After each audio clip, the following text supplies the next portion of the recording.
नमस्ते। योगी ज्ञान धारा चैनल में आप सभी का हार्दिक स्वागत है। कल हमने जो YouTube चैनल जिसका नाम हमने योगी ज्ञान धारा रखा था बनाया। आज मैं आपको हिंदी की पहली क्लास दूंगा।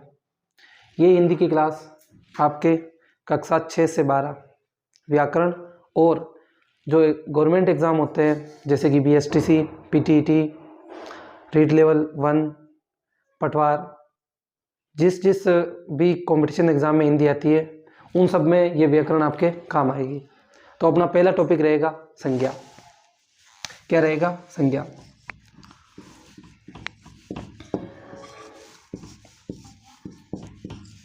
कक्षा 6 से 12 जो भी विद्यार्थी है वो इन नोट्सों को नोट भी कर सकते हैं, क्योंकि आपके जो पेपर होंगे वो लिखित पेपर होंगे, बोर्ड एग्ज़ाम होंगे या फिर आपके जो भी पेपर होंगे अर्धवार्षिक, वार्षिक, उनमें आपको लिखना पड़ेगा। तो आप इनको साथ साथ में नोट कर सकते हैं।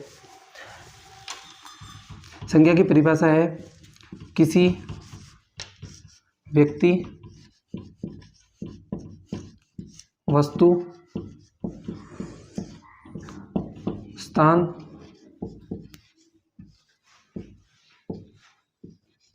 भाव, दशा आदि के नाम को संज्ञा कहते हैं।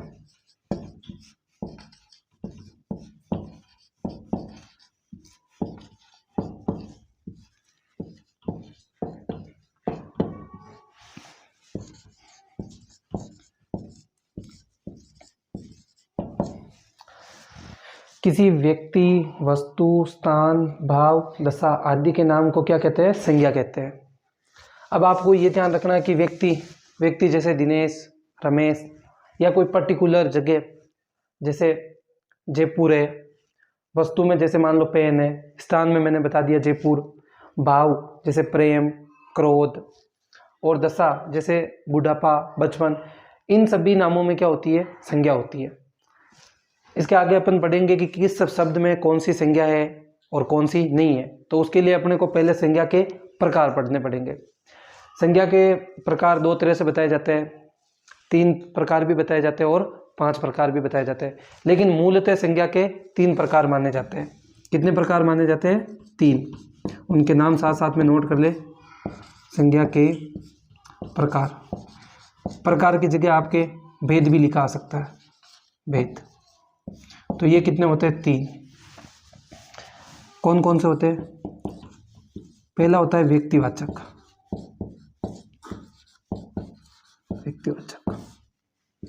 दूसरा होता है जातिवाचक, और तीसरा होता है आपके भाववाचक।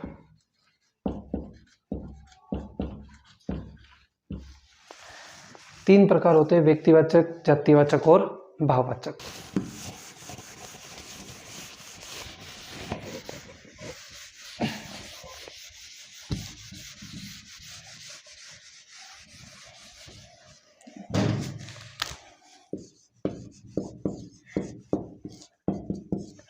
ठीक है, तो आपने संज्ञा की परिभाषा देख ली, संज्ञा के प्रकार देख लिए, 3 प्रकार देख लिए, व्यक्तिवाचक, जातिवाचक और भाववाचक। आप इन तीनों प्रकारों के नाम याद रखें। अब आगे अपन जानेंगे कि किस शब्द में कौन सी संज्ञा है। जैसे कोई आपको नाम दे दिया कि दिनेश, तो दिनेश क्या है? एक आदमी का नाम है, एक पर्टिकुलर आदमी का नाम है, तो उसमें व्यक्तिवाचक रहेगी।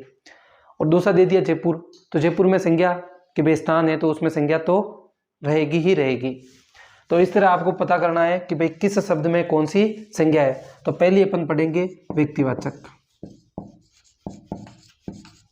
कौन सी पढ़ेंगे? व्यक्तिवाचक। व्यक्तिवाचक संज्ञा की पहचान करने के लिए आपको दिमाग में यह रखना है कि अगर वो व्यक्ति विशेष या स्थान विशेष का नाम आता है तो वो किस में आएगी? व्यक्तिवाचक में।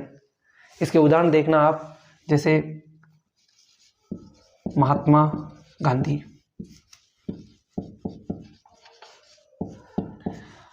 अब महात्मा गांधी का नाम सुनते ही आपके दिमाग में केवल और केवल महात्मा गांधी आ रहे हैं, कोई दूसरा व्यक्ति नहीं आ रहा है। फिर दूसरा है जयपुर। अब जयपुर नाम लेते ही आपके दिमाग में फिक्स हो गया कि राजस्थान की राजधानी जयपुर। ऐसे ही सुरेश, कमलेश, उषा, पंखा। अब देखना, केवल मैं पंखा बोलता तो कोई फिक्स नहीं था, लेकिन उषा पंखा बोलते आपके फिक्स हो गया कि जो पंखा है वो किस कंपनी का है, उषा का। तो ये व्यक्ति विशेष हो गया, ये एक फिक्स हो गई, तो ये व्यक्तिवाचक में आएगी। इसी तरह आप और भी उदाहरण लिख सकते हैं, जैसे जवाहरलाल नेहरू, जवाहरलाल, भारत। अब भारत एक फिक्स कंट्री का नाम है, एक निश्चित देश का नाम है, आदि। तो व्यक्तिवाचक संज्ञा की आप पहचान कैसे करोगे कि यदि आपके सामने कोई भी नाम आता है और यदि वो फिक्स है, निश्चित है, तो वो किस में आएगा, हमेशा व्यक्तिवाचक में आएगा। जैसे महात्मा गांधी, जयपुर, सुरेश, कमलेश, उषा पंखा, जवाहरलाल नेहरू, भारत, आदि। ठीक है, इनको साथ साथ में अगर नोट करना चाहो तो नोट कर लो, या फिर आप स्क्रीनशॉट ले सकते हो ताकि बाद में आप अपने नोटबुक में उतार सको। अब दूसरा प्रकार रहेगा अपना जातिवाचक।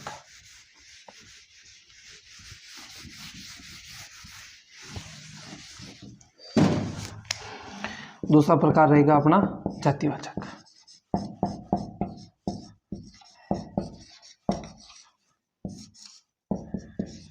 अगर आप जातिवाचक की विशेषता लिखना चाहो तो ऐसे शब्द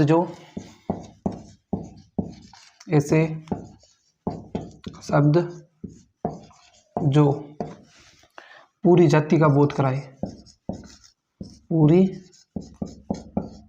जाति का बोध कराए, जातिवाचक संज्ञा कहलाती है। जातिवाचक संज्ञा कहलाती है।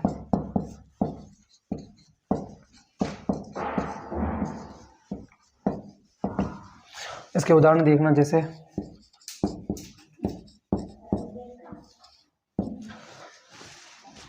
जातिवाचक संज्ञा की परिभाषा एक बार वापस देखना। ऐसे शब्द जो पूरी जाति का बोध कराए, जातिवाचक संज्ञा कहलाती है। जैसे पहला शब्द है आपके सामने फूल।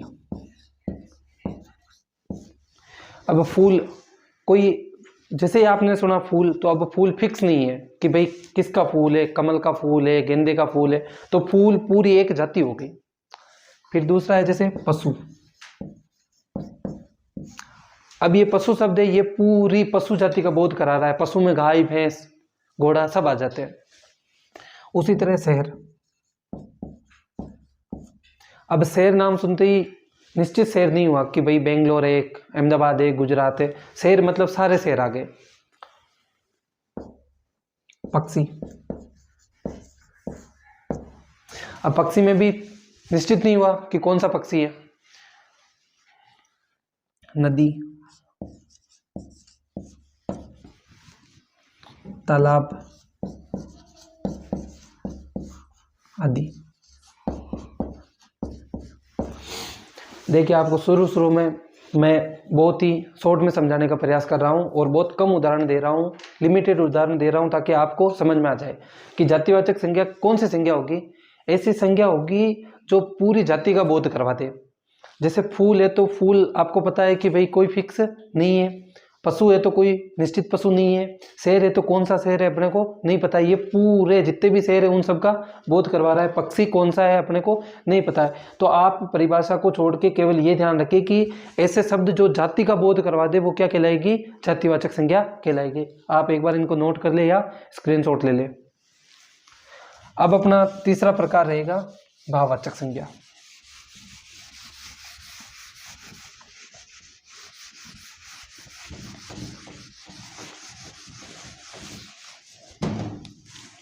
तीसरा प्रकार रहेगा अपना जातिवाचक।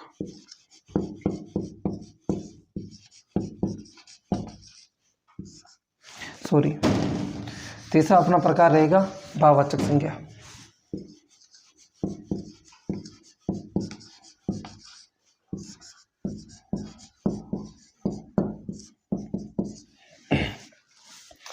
ऐसी संज्ञा जो ऐसी संज्ञा जो भाव का बोध कराए।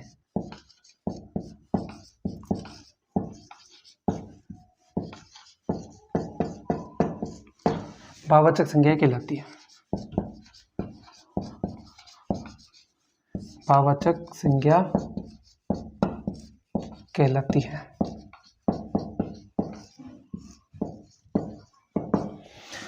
ऐसी संज्ञा जो भाव का बोध करवाए वो क्या कहलाएगी? भाववाचक संज्ञा। इसके उदाहरण समझना।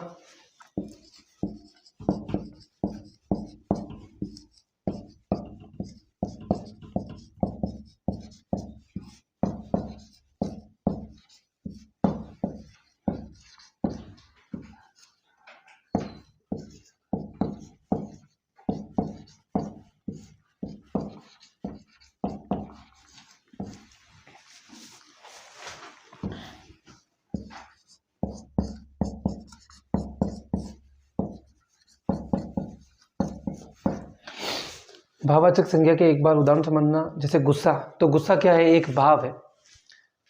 प्रेम क्या है? एक भाव है। आपका छोटे बच्चों के प्रति या माँ के प्रति जो प्रेम है वो एक भाव है। आप दया, जो दया है वो एक भाववाचक संज्ञा है। बुढ़ापा है तो बुढ़ापा एक भाव है कि जब आदमी का अंतिम समय आता है तो उसे बुढ़ापा कहते हैं, वो भाव है। जवानी एक भाव है। और ईर्ष्या, जैसे आपको किसी से जलन है तो वो ईर्ष्या कहलाएगी। ईर्ष्या एक भाव है जो अपने मन में पैदा होता है। तो ऐसे शब्द जो किसका बोध करवा दे? भाव का बोध करवा दे, वो कहलाएंगे। आप केवल इसका ध्यान रखें कि जो शब्द भाव का बोध करवा दे वो क्या कहलाएंगे? भाववाचक संज्ञा कहलाएगी। अब 6ठी से 12वीं तक जितने भी विद्यार्थी है उनके लिए जो ये संज्ञा का जो टॉपिक होता है वो ये खूब है कि भाई संज्ञा आपके क्या पूछी जाएगी? संज्ञा की परिभाषा, संज्ञा के प्रकार और संज्ञा के नाम पूछे जाएंगे। इससे ज़्यादा आपके नहीं पूछा जाएगा। आपके 2 नंबर या 3 नंबर का कोई सा भी एक आध सवाल आ सकता है, तो आप इन तीनों चारों परिभाषाओं को नोट करके रखें। अब जो गवर्नमेंट एग्जाम होते हैं उनमें क्या होता है कि सीधे ऐसे पूछते हैं कि गुस्सा शब्द में कौन सी संज्ञा है, या दिनेश में कौन सी संज्ञा है, या जयपुर में कौन सी संज्ञा है। एक शब्द देकर उसमें संज्ञा पूछी जाती है। तो अब अगर इसमें अब अपन आगे पता करेंगे कि किस शब्द में कौन सी संज्ञा है।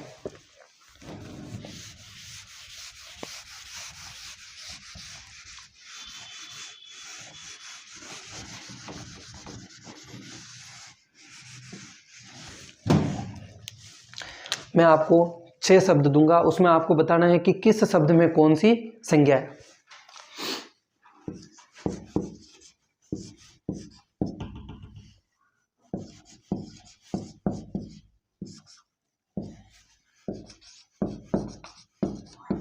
राम, पर्वत, लालसा, अमीरी। चलो मैं 4 ही देता हूँ, आपको इसमें संज्ञा बतानी है। अब जैसे राम है तो राम आपको एक निश्चित आदमी का बोध करा रहा है, भगवान राम का, तो इसमें हो जाएगी आपके व्यक्तिवाचक। कौन सी हो जाएगी? व्यक्तिवाचक। अब पर्वत जो शब्द है ये कोई फिक्स नहीं है कि कौन सा पर्वत है। अगर मैं कह दूं कि हिमालय पर्वत है तो फिक्स हो जाएगा कि भाई वो एक फिक्स पर्वत है, लेकिन पर्वत अब कौन सा है अपने को नहीं पता, तो ये हो जाएगी पूरी की पूरी जाति। क्या हो जाएगी? जाति। तो इसमें आएगा जातिवाचक। फिर है लालसा, तो किसी भी चीज़ को प्राप्त करने की इच्छा लालसा कहलाती है, और लालसा एक भाव है, तो ये भाववाचक है। क्या है? भाववाचक। भाववाचक। अमीरी, अमीरी एक तरह का भाव है कि जैसे अमीरी और गरीबी ये एक भाव है, तो ये अमीरी किस में आएगी? भाववाचक में। तो आप केवल इतना सा ध्यान रखें कि अगर जो शब्द है वो फिक्स हो गया तो व्यक्तिवाचक, और अगर वो पूरी जाति का बोध करा रहा है तो जातिवाचक, और यदि वे शब्द किसी भाव का बोध करवा रहा है तो वो भाववाचक कहलाएगी। 12वीं वालों के लिए ये जो कंटेंट है ये खूब है। अब गवर्नमेंट एग्जाम वालों के आगे और भी पूछा जाता है कि व्यक्तिवाचक से जातिवाचक कैसे बनाएं, जातिवाचक से भाववाचक कैसे बनाएं, तो वो अपन अब पढ़ेंगे। बाकी 12वीं वालों के लिए ये खूब है। अब यहाँ से जो क्लास शुरू होगी ना, वो आप गवर्नमेंट एग्जाम वालों के लिए तो यूँ मान के चले कि रामबाण होगी। आपके संज्ञा में से सवाल आएगा कि किस शब्द में कौन सी संज्ञा है, तो अपन कैसे पहचाने कि भाई किस में कौन सी संज्ञा है और किस में कौन सी नहीं है? तो इसके लिए मैं आपको 2 रूल बताता हूँ, आप उन दोनों रूल को अच्छे ढंग से पढ़े। पहला नियम होता है रूल फर्स्ट, ये होता है कि व्यक्तिवाचक संज्ञा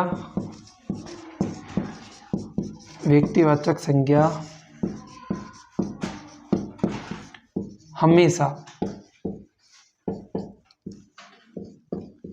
एक वचन रूप में रहेगी।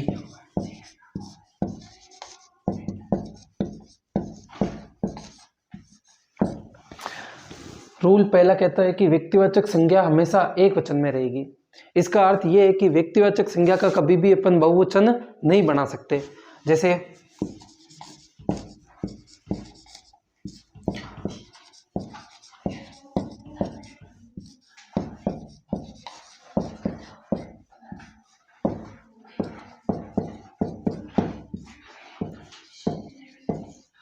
इन 3 शब्दों को समझे। जैसे जयपुर है, तो जयपुर एक ही है, पूरी दुनिया में एक है, इसका बहुवचन नहीं बनाया जा सकता कि जयपुर होगा, ऐसा नहीं होता है। अब सीता है, तो सीता फिक्स है कि भाई सीता किसी लड़की का नाम है, तो उसका बहुवचन नहीं बन सकता। अब जैसे गंगा नदी है, तो गंगा नदी भारत की एकमात्र नदी है, तो वो फिक्स हो गई है। गंगा नदी भारत की एक प्रमुख नदी है, गंगा नदी भारत की एक निश्चित नदी है, तो अब इनका बहुवचन नहीं बनाया जा सकता। तो आप ध्यान रखें कि व्यक्तिवाचक संज्ञा हमेशा किस रूप में रहेगी?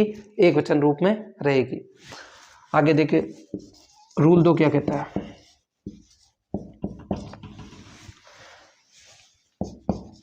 जिस शब्द का, रूल 2 कहता है कि जिस शब्द का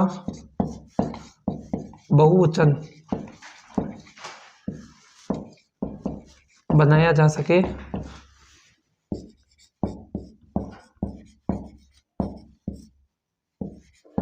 वह जातिवाचक संज्ञा होगी।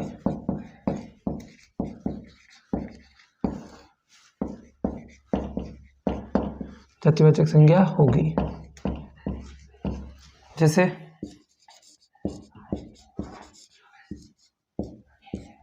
फल, फूल, गांव। जैसे फल है, तो अब फल का बहुवचन बनता है फलों, फलों का समूह। फूल का बनता है फूलों, और गांव का बनता है गांवों। इसी तरह शहर का बनता है शहरों, नदी का बन जाएगा नदियां। तो जिस शब्द का बहुवचन बनाया जा सके वह कौन सी होगी? जातिवाचक संज्ञा होगी। ये जो 2 नियम है, आप इन दोनों को हमेशा याद रखें कि व्यक्तिवाचक संज्ञा हमेशा एक वचन रहेगी, और जिस शब्द का बहुवचन बनाया जा सके वह जातिवाचक संज्ञा होगी। अभी जो अपन ने संज्ञा टॉपिक पढ़ा है, एक बार अपन उसका बिल्कुल शॉर्ट में रिवीजन करेंगे, बिल्कुल शॉर्ट में, ताकि आपके एक बार दोहराव हो जाए। मैंने बताई थी संज्ञा, पहले मैंने आपको संज्ञा की परिभाषा बताई कि किसी व्यक्ति, वस्तु, स्थान, गुण, दशा, भाव आदि के नाम को संज्ञा कहते हैं। फिर मैंने संज्ञा के 3 प्रकार बताए थे। कितने प्रकार बताए? याद रखें, 3 प्रकार। उनके नाम थे व्यक्तिवाचक, जातिवाचक, और तीसरा अपन ने पढ़ा था भाववाचक। भाववाचक, व्यक्तिवाचक, जातिवाचक, भाववाचक। आपको पहचानना है कि भाई व्यक्तिवाचक संज्ञा कौन सी होगी, जातिवाचक कौन सी होगी और भाववाचक कौन सी होगी। तो जो निश्चितता का बोध कराए, किसी भी स्थान हो, आदमी हो, या कोई भी वस्तु हो जो अगर निश्चित है, तो वो किस में आएगी? व्यक्तिवाचक में। जैसे उदाहरण बताता हूँ कि अहमदाबाद है, तो अहमदाबाद क्या है? एक निश्चित शहर है, तो वो व्यक्तिवाचक में आएगा। ठीक है। फिर दूसरा मैंने बताया था जातिवाचक, जो पूरी जाति का बोध करवाए। जैसे नदी है, या फिर आप पक्षी मान लो, या फिर आप देश मान लो। अब कौन सी नदी है, कौन सा पक्षी और कौन सा देश है, ये अभी निश्चित नहीं है। कोई सी भी नदी हो सकती है, कोई सा भी पक्षी हो सकता है और कोई सा भी देश हो सकता है। तो ये तीनों शब्द किसका बोध करा रहे हैं? पूरी जाति का, इसीलिए ये जातिवाचक। और भाववाचक बिल्कुल अलग ही संज्ञा है। उसमें आपको सीधा ये ध्यान रखना है कि अगर भाव शब्द उसमें आ रहा है तो वो किस में आएगा? भाववाचक संज्ञा में आएगा। जैसे प्रेम, क्रोध, ईर्ष्या। ठीक है। फिर मैंने 2 रूल बताए थे आपको, रूल फर्स्ट और रूल सेकंड। पहला नियम ये कहता है कि जिस शब्द का या जो शब्द हमेशा एक वचन में रहेगा वो व्यक्तिवाचक होगी। और दूसरा नियम कहता है कि जो शब्द या जिस शब्द का बहुवचन बनाया जा सके वो किस में आएगी? जातिवाचक में। ठीक है। अब जो मैं आपको एक बार, अगर आप उतारना चाहो तो आप इनको उतार ले, या बाद में उतारना चाहो तो आप एक बार स्क्रीनशॉट ले ले, ताकि आप बाद में लिख सको और याद कर सको। क्योंकि बार बार क्लास से आप देखोगे तो आपका टाइम ज़्यादा खराब होगा। अगर आप लिख दोगे तो आप 5-10 मिनट में उनको पढ़ सकते हो। अब आपको मैं 5-10 जो शब्द दे रहा हूँ, आप उनमें संज्ञा बताने की कोशिश करना, या फिर आप कमेंट में उत्तर उनके लिखना। और यदि आपके कोई भी कन्फ्यूज़न हो तो आप कमेंट बॉक्स में आपका कन्फ्यूज़न डाल दें। आपके अगले वीडियो में आपके जो भी सवाल रहेंगे उनका जवाब निश्चित रूप से दिया जाएगा। अब आप इनमें बताते जाना। जैसे पहला शब्द है अंगद, दूसरा है गरीबी,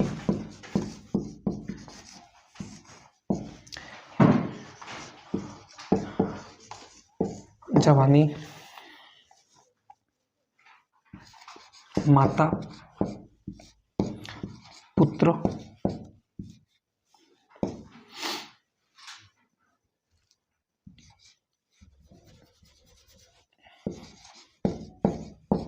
कैलाश पर्वत, पेन। इन शब्दों में आप संज्ञा बताओ। जैसे मैं बताने की कोशिश करता हूँ, आप साथ साथ में लिखते जाइए, या फिर एक बार लिख के देख लेना। अंगद है तो अंगद जो रामायण में था तो वो एक फिक्स है, वो एक निश्चित है, तो इसमें होगी व्यक्तिवाचक। कौन सी होगी? व्यक्तिवाचक। गरीबी एक भाव है तो इसमें होगी भाववाचक। इसी तरह जवानी एक भाव है, ये होगी भाववाचक। फिर है माता। अब माता का बहुवचन बनता है क्या? माताएं बनता है, तो इसका मतलब ये होगी जातिवाचक। कौन सी माता अपने को पता नहीं। पुत्र, कौन सा पुत्र या किसका पुत्र है कोई निश्चित नहीं है, तो ये भी होगी जातिवाचक। अब कैलाश पर्वत है, तो कैलाश पर्वत जैसे ही आपने नाम सुना आपके दिमाग में फिक्स हो जाएगा कि भाई जो कैलाश पर्वत है उसका जिक्र किया जा रहा है, तो ये होगी व्यक्तिवाचक। क्या होगी? व्यक्तिवाचक। फिर है पेन। अब पेन कौन सा पेन? किस कंपनी का पेन? लाल पेन, नीला पेन, ठीक है, एटलस का पेन, सेलो का पेन। तो ये पूरी एक जाति हो गई कि ए निश्चित है। क्या है? ए निश्चित। तो ये होगी जातिवाचक। आज की वीडियो में अपन ने संज्ञा टॉपिक कंप्लीट किया है। आज के टॉपिक में अपन ने संज्ञा टॉपिक आज की वीडियो में अपन ने संज्ञा टॉपिक पूरा किया है। अगर इसमें कोई गलती वगैरह हो गई हो तो आप कमेंट बॉक्स में बता दें। गलतियाँ किसी से भी हो सकती है, आपसे हो सकती है, मेरे से हो सकती है। जितना मैंने अच्छा देने का प्रयास किया उतना अच्छा दिया है। ये हमारी पहली वीडियो है, तो आप ज़्यादा से ज़्यादा लाइक, कमेंट और आगे से आगे शेयर करें, ताकि हम और भी अच्छे वीडियो बना सके और भी अच्छा कंटेंट दे सके। धन्यवाद।